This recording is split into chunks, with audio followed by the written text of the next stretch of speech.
Bab 953. Dunia yang berbeda.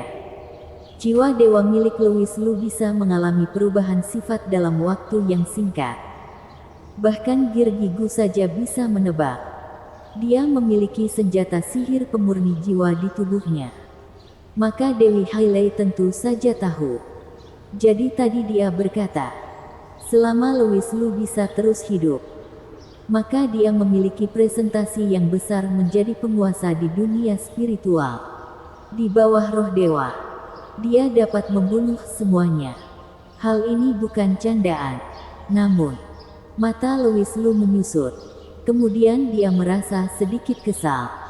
Ucapan Dewa Hailey tadi, kedengarannya sedang memuji Louis Lu. Dia akan memiliki masa depan tidak terbatas. Namun masih ada tambahan, yaitu hanya dapat di dunia spiritual. Tidak bisa pergi ke dunia atas. Sedangkan Dewi Hailey juga sudah berkata, dia adalah reinkarnasi roh dewa. Dia terbang ke dunia atas tanpa bencana guntur. Dan akhir perjalanannya pasti dunia atas. Berarti bukankah dia berkata, seberapa hebatnya Louis Lu, dia hanya akan penguasa di bawah. Sedangkan dirinya Dewi Hailey berada di dunia yang berbeda dengannya. Louis Lu tidak peduli dengan Hailey Ye. Yang dia pedulikan adalah Hailey Ye. Ternyata berani mengatakan dia dan Kak Hailey berada di dunia yang berbeda. Louis Lu tentu saja tidak rela. Kamu adalah orang yang pintar. Aku percaya kamu bisa memahami maksud aku. Dewi Hailey tertuju ke arah Louis Lu, lalu berkata, dia tidak mengatakannya secara langsung karena mempertimbangkan perasaan Hailey Ye. Louis Lu terdiam, tidak tahu apa yang sedang dia pikirkan. Beberapa saat kemudian, tatapan Louis Lu menjadi tajam. Dia langsung menatap Dewi Hailey, lalu tersenyum dingin dan berkata, ucapan kamu masuk akal. Tetapi, aku tidak setuju. Oh, waktu akan membuktikan. Dewi Hailey terlihat tenang. Baik, waktu akan membuktikannya. Aku akan membuktikannya pada Kak Hailey. Dan aku juga akan membuktikannya padamu. Dewa Hailey, kata Dewi Louis Lu sebutkan dengan keras. Seperti sedang menantang, namun lebih seperti menunjukkan keteguhannya. Dewi Hailey mengerutkan bibirnya dengan angkuh. Dia tidak bicara, karena dia tahu jika melanjutkannya, Hailey Ye akan marah. Louis Lu tidak membicarakan hal itu lagi.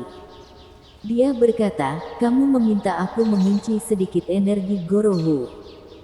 Alasannya karena yang aku bunuh sebelumnya itu hanyalah fisik dharma dari Gorowu saja bukan. Sedangkan tubuh aslinya masih hidup. Ketika mendengar penjelasan Dewi Hailey tadi yang begitu panjang, Louis Lu telah memahami perbedaan dari 3 macam kekuatan magis. Jadi tentu saja dia sudah mengerti apa tujuan Dewi Hailey meminta dirinya mengunci energi tersebut. Gorowu tidak mati. Yang mati hanyalah fisik dharma saja. Dan dia akan menjadi ancaman. Dengan Louis Lu mengunci energinya, maka dengan memanfaatkan teknik Tao, dia bisa mencari posisi tubuh Gorowu yang sebenarnya, lalu membunuhnya. Sehingga Gorowu tidak perlu datang balas dendam. Dewi Hailey mengangguk, lalu berkata, benar.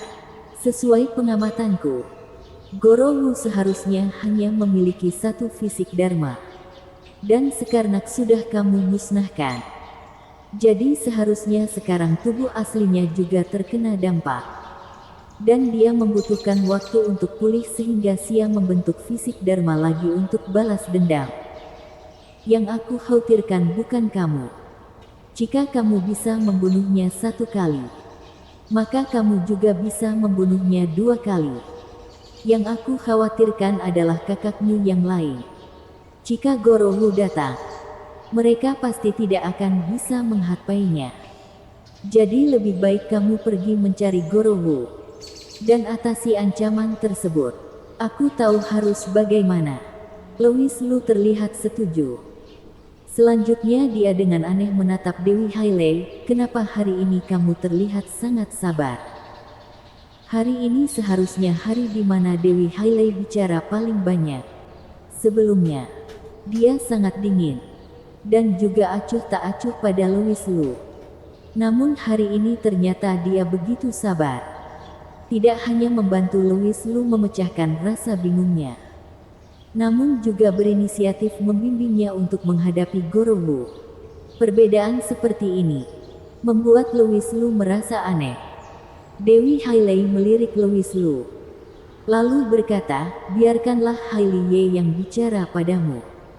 Setelah berkata kuasa tubuh diberikan kepada Hailey Ye. Louis, semua yang kalian bicarakan tadi sudah aku dengar. Sebenarnya, aku sudah membuat perjanjian dengan Dewi Hailey. Selama Gunung Jiexiang terbuka, maka kami akan pergi. Pergi. Jantung Louis Lu tersentak. Pergi kemana? Dunia spiritual. Kerajaan Falling Snow. Di sana ada sebidang lapangan es. Sangat cocok untuk aku berlatih. Dewi Hailey dahulu juga pernah berlatih di sana.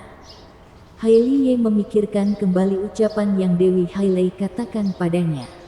Kerajaan Falling Snow. Louis Lu mengerutkan alisnya. Dia belum pernah tiba di dunia spiritual. Dia tidak memahami kondisi di sana. Namun dari ucapan-ucapan Dewi Hailey, dapat diperkirakan, seharusnya itu adalah tempat yang terbentuk dari beberapa kearjaan. Pertama-tama adalah kerajaan api suci. Selanjutnya kerajaan Falling Snow. Louis Lu berkata dengan serius, tidak apa-apa. Aku akan menemani kamu pergi ke sana. Tidak peduli kemana kamu pergi. Aku akan menemanimu. Namun, Hailey Ye menggelengkan kepalanya. Lalu matanya penuh dengan rasa enggan, tidak perlu. Aku akan pergi sendiri saja. Candaan apa ini? Ketika mendengar Hailey Ye akan pergi ke kerajaan Falling Snow sendiri, ekspresi Louis Lu juga menjadi muram. Aku tidak bisa membiarkan kamu pergi menghadapi hal berbahaya sendiri. Tingkatan kamu masih rendah. Bagaimana jika menghadapi masalah? Kemampuan Louis Lu sudah cukup membuat dirinya berkuasa di Kunlun. Namun mengenai dunia spiritual yang dipenuhi oleh banyak kultivator kejam itu, bahkan dirinya saja tidak memiliki keyakinan yang begitu besar untuk ke sana. Dan ternyata Hailey Ye berkata ingin pergi sendiri. Bagaimana mungkin Louis Lu bisa merasa tenang? Louis, dengarkan aku. Hailey Ye memegangi wajah Louis Lu, lalu berkata dengan mata yang berkaca-kaca, yang kamu lakukan untuk aku itu sudah cukup. Kamu juga telah melindungi aku dengan baik. Namun kamu harus mengerti, jika seseorang terus bersembunyi di bawah sayap orang lain, orang itu akan sulit untuk berkembang. Dahulu kamu selalu melindungiku. Hati aku terasa sangat hangat. Namun aku juga merasa bersalah. Aku merasa diriku merepotkanmu. Aku juga ingin melindungimu. Bukan hanya terus dilindungi olehmu. Kamu tenang saja. Dewi Hailey sudah mengatakan tentang reinkarnasi roh Dewi. Dengan kualitas seperti ini, aku tidak akan mudah mati. Kamu masih memiliki banyak hal yang harus dilakukan. Aku tidak ingin menjadi batu sandungan kamu lagi. Kali ini, aku ingin berkembang dengan kemampuan aku sendiri. Tolong kamu hargai keputusanku. Bagaimana? Hailey Ye berkata dengan tulus. Louis Lu seketika tidak bisa berkata-kata. Dia tidak tahu bagaimana cara menjawabnya. Namun dia tahu, jika Hailey Ye sudah mengambil keputusan, maka sulit untuk merubahnya lagi. Selain itu Hailey Ye memang harus pergi. Jika tidak, energi pembeku jiwa di dalam dirinya akan sulit diatasi. Kalau begitu kapan kita baru bisa bertemu lagi? Louis Lu terdiam beberapa saat. Dan akhirnya dia menghargai keputusan Hailey Ye. Lalu dia bertanya, paling lama, tidak lewat 3 tahun. Tiba saatnya aku pasti akan kembali ke Kunlun. Mungkin setelah kamu pergi ke dunia spiritual. Di tengah prosesnya, kita bisa bertemu lebih awal. Hailey Ye tersenyum dan berkata. Louis Lu memeluk tubuhnya yang lembut. Sedangkan Dewi Hailey sama sekali tidak menolak. Bersambung.